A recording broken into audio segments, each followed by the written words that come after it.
সিপাহী বিদ্রোহের বছরে সূচনা হয় এই বাড়ির দুর্গাপুজো। আজও একই রকম নিষ্ঠায় দেবী পূজিতা হন।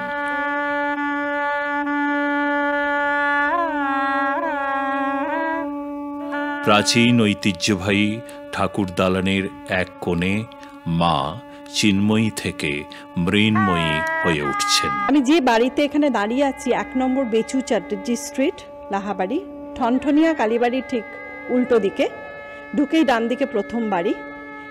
মূলত বলা যায় এই বাড়িটি আমাদের লাহাদের প্রথম বাড়ি, যেখানে তারা প্রথম এসেছিলেন এই বাড়িতে বাড়িটা কিনে। তারপরে এখান থেকে তাদের আস্তে আস্তে উন্নতি হয় এবং বিভিন্ন জায়গায় তারা ছড়িয়ে যায় এবং বিভিন্ন জায়গায় লাহারা নিজেদের মতো বসবাস শুরু করে। 1830 সালে জয় জয় মা মানে আমাদের কুলদেবীকে স্বপ্নে পাওয়া গেছে।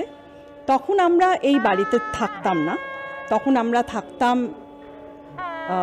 বড়বাজারে একটি জায়গায়।